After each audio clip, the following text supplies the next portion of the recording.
오늘 우리에게 주시는 하나님 말씀은 역대상 23장의 말씀입니다. 오늘도 이 말씀을 통해서 하나님께서 우리 모두에게 은혜 주시기를 원합니다. 간밤에 평안하셨습니까? 다윗은 성전 건축을 위한 재료들과 건축가들을 준비한 이후에 성전의 관리와 예배를 담당할 사람들을 조직하고 있음을 오늘 본문에서 보게 됩니다. 1절의 말씀을 눈으로 한번 보시죠.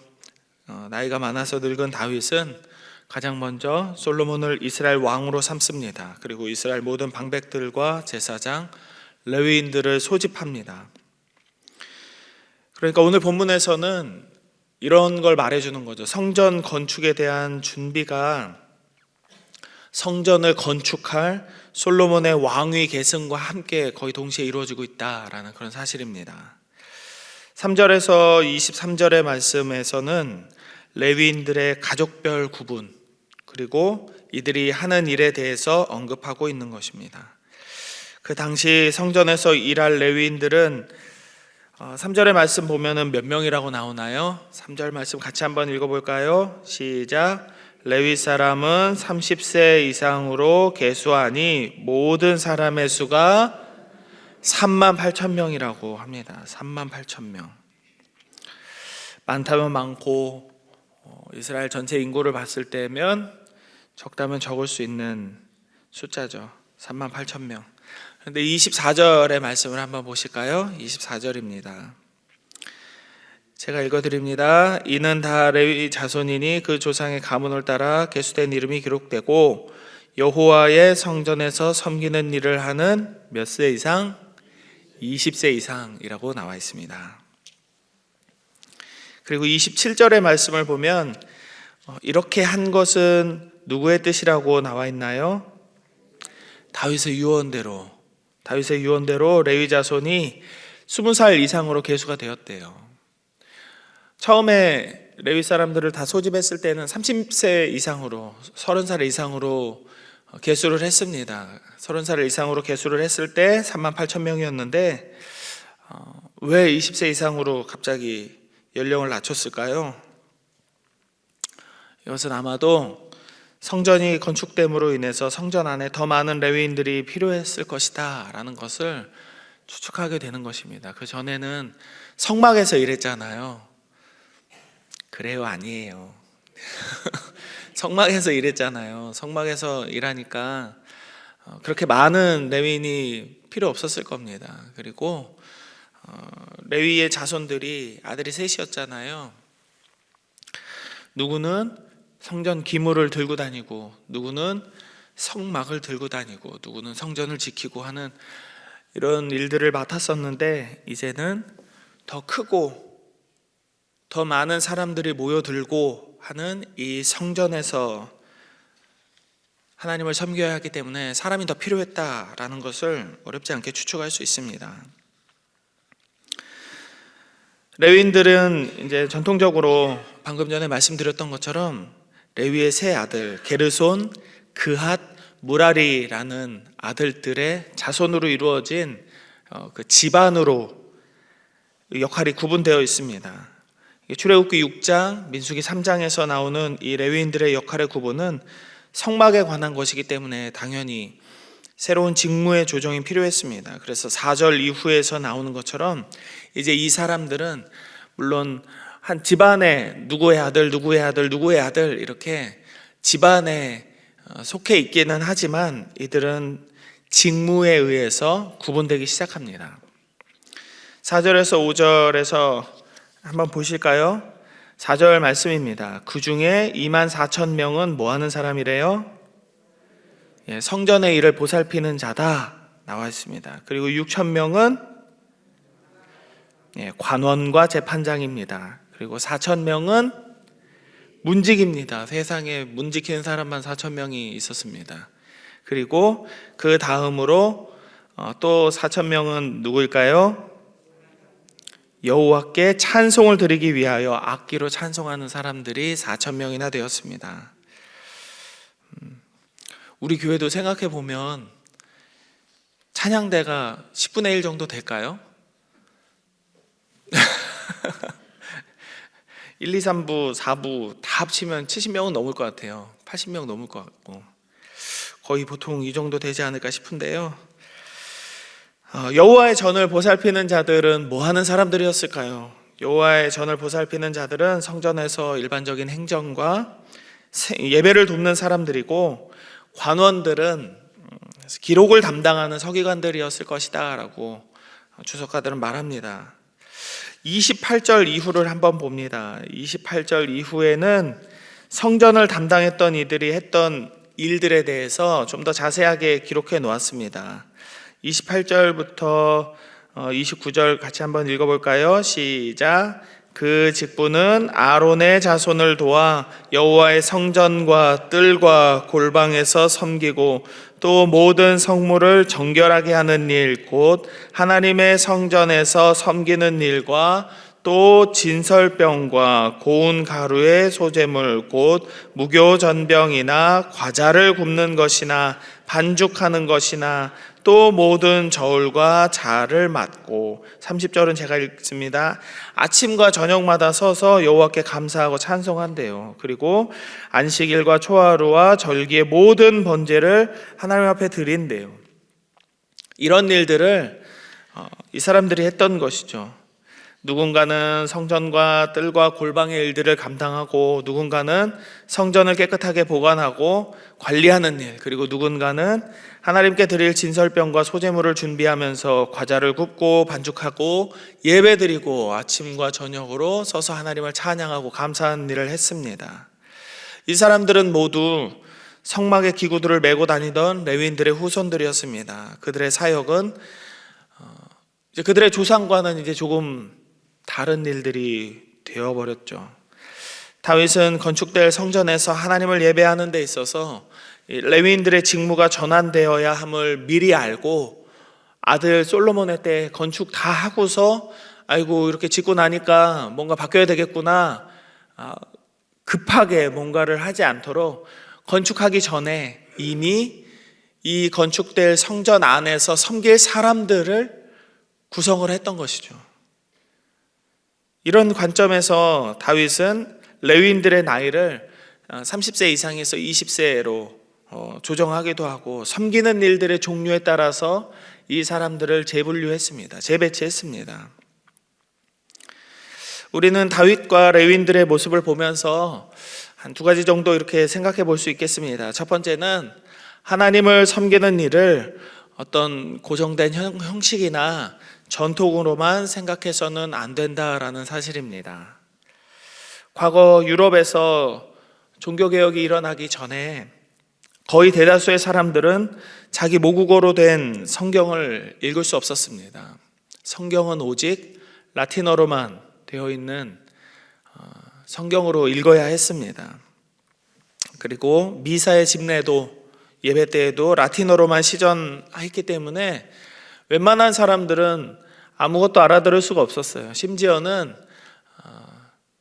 예배를 집례하는 사역자들조차도 라틴어를 100% 이해하지 못한 채로 들어서 외운 것들, 그러니까 예전에 어릴 때 중고등학교 때 영어 잘 못하는 저 같은 친구들이 영어 발음 그대로 한글로 적어가지고 I love you 이렇게 한글로 써서 영어 읽듯이 그렇게 대충 이때는 이 라틴어 단어를 하는 거야, 이때는 이렇게 말해야지 하면서 자기 말도 이해 못하는 채로 그렇게 예배를 집례하기가 일쑤였습니다. 교회의 전통은 절대로 변화될 수 없는 어떤 절대적인 가치처럼 여겨졌고, 그 가치를 변화시키려 하거나 도전하는 이에게는 가차없이 징계가 주어졌습니다. 그런데 이런 일이 있었습니다. 12세기에 프랑스의 리옹이라는 지역에서 굉장히 부자였던 왈도라는 사람이 살았습니다. 이 사람은 상인이었어요. 근데 이 사람이 어느 날 하나님께 이런 감동을 받습니다. 너의 소유를 다 팔아서 가난한 자에게 주고 너의 재물을 하늘에 쌓으라 라는 이런 말씀을 하나님께 들었어요. 그래서 자기 아내와 자기 자녀들에게 필요한 이 가족들이 살아갈 아주 최소한의 재산만을 남겨놓고 거의 모든 재산을 다 팔아서 가난한 사람들에게 나눠주고 복음을 전하는 복음의 전도자로 살았습니다. 이 사람이 했었던 업적 중에 가장 위대한 업적이라고 한다면 이 사람은 프랑스어로 된 성경을 제작했습니다. 그래서 함께 성경을 쉽게 읽을 수 있게, 그리고 말씀은 본인이 하나님으로부터 듣고 하나님으로부터 감동을 받아야 한다라는 이런 생각으로 자기 모국어로 된 성경을 나눠줘서 이 성경을 통해서 하나님의 복음을 전할 수 있도록 했어요. 그래서 정말 많은 사람들이 이 왈도를 따라왔습니다. 세간에서는 이들을 왈도파라고 불렀어요. 잘하고 있는 것이라고 생각합니다. 그러나 교회는 1184년에 이 왈도파를 이단으로 규정합니다. 그리고 많은 왈도파 사람들을 박해해서 얼마나 죽었을까요? 이 당시에 종교 박해한다면은 사람이 죽고 사는 문제였는데요. 몇 명 정도 죽었을 것 같으세요? 참고로 제가 듣기로는 광양 인구가 한 15만 된다고 그러던데요. 동광양까지 다 합쳐서. 이때 박해로 인해서 죽은 사람들만 100만 명이 조금 넘습니다. 다른 어떤 사람들을 따르던 무리가 아니라 왈도파 한 부류에서만. 왜 그랬을까요? 라틴어로 성경 읽어야 되고 성경을 함부로 가르쳐서는 안 되는데 말이 안 된다 이겁니다. 교회 전통을 따르지 않는다. 이래서 이 왈도파 사람들을 붙잡아서 100만 명이 넘는 사람들이 순교했습니다. 그러나 그럼에도 이들의 이 신앙은 계속 대를 이어서 이어졌습니다. 왈도파가 있었던 시기가 12세기 말 무렵이었으니까 이 사람들의 이 신앙과 믿음은 꽤 오래 지속된 것 같아요. 그래서 종교개혁이 일어난 16세기, 그러니까 한 400년 이상 이 사람들의 신앙과 믿음이 자녀들에게로 또 자손들에게로 물려져 왔던 거죠. 교회의 전통은 소중한 겁니다. 그러나 그것이 하나님의 말씀이나 하나님을 섬기는 진실된 마음보다 더 중요하지는 않습니다. 그리고 하나님을 사랑하고 이웃을 자기 몸과 같이 사랑하라는 그 사랑보다 중요할 수는 없습니다. 하나님은 순종이 제사보다 낫다고 말씀하셨고 예수님도 서로의 발을 씻어주는 진정한 사랑의 섬김이 가장 중요하다라고 말씀하셨으니까요. 다윗은 자신의 나이보다 훨씬 오래된 믿음의 전통을 바꾸었습니다. 그리고 레위인들의 제사 순번과 직무, 섬기는 자들의 나이를 조정했습니다. 이것은 받아들이는 사람의 입장에 따라서는 쉽지 않은 개혁이라고 할 수 있겠습니다. 원래 우리 집안에서 하던 건데, 내가 이거 원래 하던 건데 이제는 이걸 못하게 되었어 라고 생각하면 받아들이기 어려운 사람들이 있을 것 같아요. 그러나 그들은 더 많은 예배와 찬양과 제사를 위해서, 그리고 예배를 받으실 하나님을 더 잘 섬기기 위해서 기꺼이 자신들의 전통과 종교적 습관들을 바꾸기로 결정하며 순종합니다. 그 결과 솔로몬의 주도하에 성전이 건축되고 하나님께서 거하시는 아름다운 성전의 모습이 완성될 수 있었습니다. 우리가 예배를 드리는 방법이나 시기, 장소는 언제든지 얼마든지 변할 수 있습니다. 그리고 교회 안에서 해야 될 일들과 우리의 직책들, 우리를 부르시는 하나님의 사명은 시간에 따라서 그리고 환경에 따라서 얼마든지 조정된 형태로 우리에게 주어질 수 있습니다. 변하지 않는 것은 하나님과 하나님을 향한 우리의 믿음임을 우리는 반드시 기억해야 하겠습니다. 오늘 본문을 통해 알게 되는 두 번째 사실은 이것입니다. 자기에게 주어진 사명에 대해 겸손하게 순종하는 자들이 교회를 온전히 섬길 수 있다라는 사실입니다.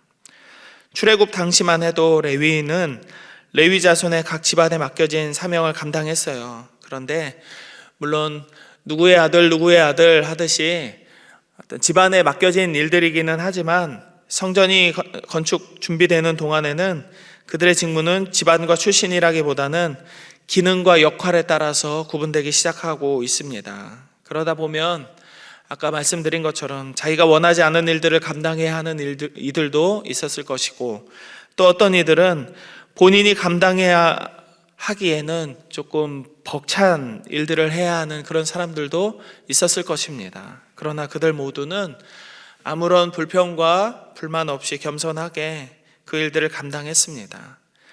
4만 명에 가까운 사람들, 4만 8천 명이었죠. 4만 명에 가까운 사람들은 오직 성전에서 일어나는 모든 일들을 감당하기 위해 헌신된 자리로 모여든 사람들입니다. 그들의 이런 섬김과 헌신이 있었기에 다윗은 솔로몬에게 성전의 건축을 평안한 마음으로 맡길 수 있게 되었습니다. 섬김은 자원하는 것입니다. 자원하는 것입니다. 스스로 내가 이것을 하겠습니다. 결단하는 것입니다. 그런데 제가 어떤 누구 이렇게 뒷얘기하거나 욕하는 건 아니고요. 이렇게 이해가 안 돼서 한참 생각했었던 어떤 글을 본 적이 있어요. 어떤 분이 이제 저랑 같이 제가 전임 전도사 할 때 교육 전도사 하던 전도사님인데 이분이 이제 교육 전도사를 다 마치고 전임 전도사를 하러 부산으로 가게 됐어요. 부산으로. 그러면서 이제 성도들한테 다 인사하고 거기 교회 꽤 오래 있었거든요. 몇 년 있었는데 다 인사 잘 나누고 이제 카톡에도 인사말을 썼더라고요. 제가 이제는 섬기러 부산에 갑니다. 섬기러 부산에 갑니다. 아, 그렇구나. 섬기러. 그러니까 제가 이해가 잘 안 되더라고요. 그러니까 이렇게 섬김은 드러내는 게 아니라고 저는 생각하는데, 글쎄요. 누가 저를 볼 때 제가 서울에서 내려오면서 제가 광양으로 섬기러 갑니다. 그러면은 조금 내가 이걸 내가 하러 갑니다라는 느낌이 좀 강하게 들 것 같아요. 그래서 물론 그분은 그런 의도로 쓴 건 아니겠죠. 그런데 제가 받아들일 때 약간 그런 오해가 생기더라고요. 그런데 개중에 보면 이제 교회에서 누군가를 소개하거나 할 때 뭐 몇 년간 우리 교회를 섬겨주신 누구 장로님입니다, 누구 권사님입니다 하는 이런 멘트들을 들을 때가 있어요. 섬겨주셨다, 섬겨주었다. 글쎄요. 섬김은 자원하는 것인데요, 이 자원은 자기 욕심과 즐거움을 채우는 것이 아닙니다. 내가 하고 싶었어, 나 이거 해봐야 되겠어, 내 마음과 내 속사람이 땡기는 어떤 이 감정 때문에 하는 일이 아닙니다. 자원은 자기 욕심과 즐거움을 채우는 것이 아니기 때문에 사명의 충성과 순종이기 때문에 하나님이 부르신 곳에서의 자기 믿음의 고백이라고 할 수 있습니다. 그러니까 본인이 원하지 않는 일도 자원하는 것이죠. 그러니까 내가 이걸 했다, 그리고 누가 이것을 해주셨다라고 올릴 이유가 전혀 없는 일이 자원인 것입니다. 하나님께서 나에게 맡겨주신 일이라고 한다면 설령 그게 어떤 형태이든 무엇이든 감당해야 하는 것입니다. 그 전도사님이 있던 그 교회에 제가 있을 때 사실 저의 마음이 굉장히 교만했었어요. 그래서 제가 해서는 안 될 말들을 많이 하고 다녔습니다. 그때는 교회가 아주 작았어요. 아주 작았기 때문에 그 교회를 관리하는 사찰 집사님이 안 계셨습니다. 그러면 성도님들이 다 알아서 이렇게 도와주시고 청소도 하시고 그런 부분들이 있었지만, 사실 그럼에도 일주일 내내 거의 대다수의 일들은 이제 상주하는 유일한 직원이라면 직원인 제가 해야 됐어요. 그러니까 봄에는 그 교회 바로 앞에 공원이 있어서 꽃잎들이 그렇게 많이 떨어지거든요.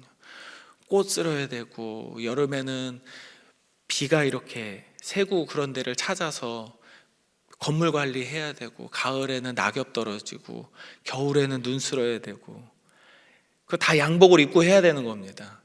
나뭇잎들이 교회 앞에 이렇게 하수도 구멍을 막으면 삽을 이렇게 해가지고 하수도를 팠어요. 그리고 교회 주차장을 누가 이렇게 차 바퀴로 씹어가지고 주차장 기둥이 부서졌을 때는 이렇게 공구리를 이렇게 살짝 시멘트 발라서 쳤어요. 뭘 입고? 양복 입고. 그러니까 제가 그거를 되게 자랑스럽게 되게 많이 얘기했어요. 내가 이런 일도 했었어요. 제가 양복을 입고 빗자루질을 얼마나 많이 했는지 누가 보면 저를 중인 줄 알았을 거예요. 맨날 볼 때마다 빗자루질 하고 있고 교회 청소하고 있고 교회 화분 이렇게 들어 날르고 그러다가 양복 바지를 몇 장을 찢어 먹었는지 모릅니다. 쪼그려 앉았다가. 근데 이런 이야기들이 다 저의 의의를 높이는 교만이었죠.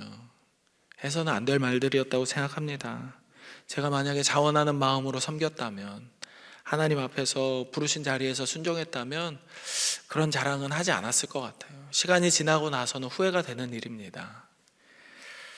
교회는 자원하는 자들의 섬김으로 하나님의 영광을 드러냅니다. 그리고 하나님의 사랑을 전할 수 있습니다. 오늘 주시는 말씀 안에서 우리 각자에게 하시는 하나님의 음성을 들으시기를 바랍니다. 하나님은 우리에게 자원하는 마음으로 섬기기를 원하시고 우리에게 맡겨주신 사명에 충성하기를 바라십니다. 하나님의 음성 안에서 오늘의 시간을 헛되이 보내지 않으시고 충성되이 헌신하는 우리 모두가 되기를 주님의 이름으로 축복합니다. 함께 기도하겠습니다. 이 시간 기도하실 때에는 먼저 하나님께서 우리에게 맡겨주신 사명에 충성하는 우리의 삶이 되게 하여 주옵소서 기도합시다.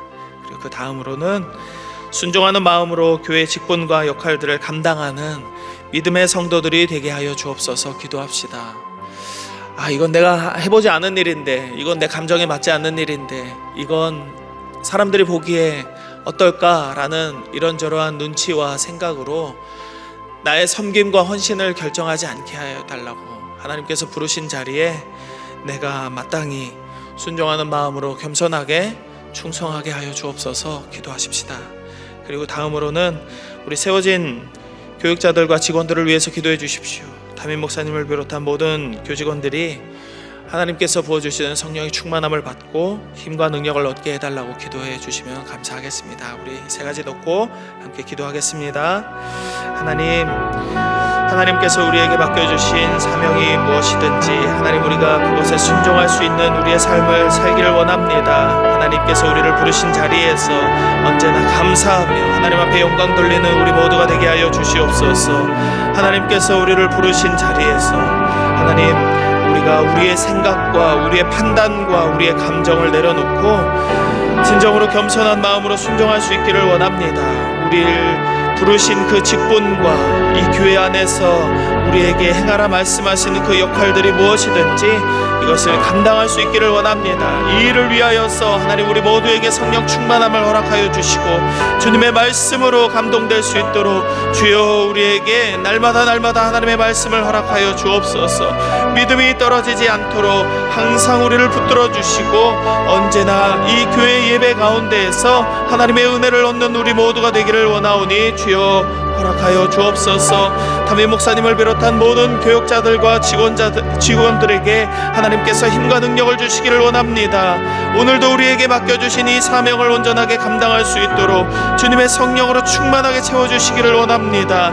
세워진 자들을 통하여서 하나님께서 허락하시는 그 기름 부으심을 온전하게 우리 성도들에게 흘려보내게 하시고 이 지역의 많은 이들에게 흘려보내게 하시는 복의 통로로 은혜의 통로로 우리 교육자들이 설 수 있도록 아버지의 은혜를 내려 주시옵소서. 이 하루를 살아가는 광양제일의 모든 성도들의 삶이 하나님 앞에 거룩한 자, 하나님 앞에 겸손하게 순종하는 자, 충성된 자의 삶이 될 수 있도록 하나님 은혜 내려 주시옵소서. 하나님 역사하여 주시옵소서.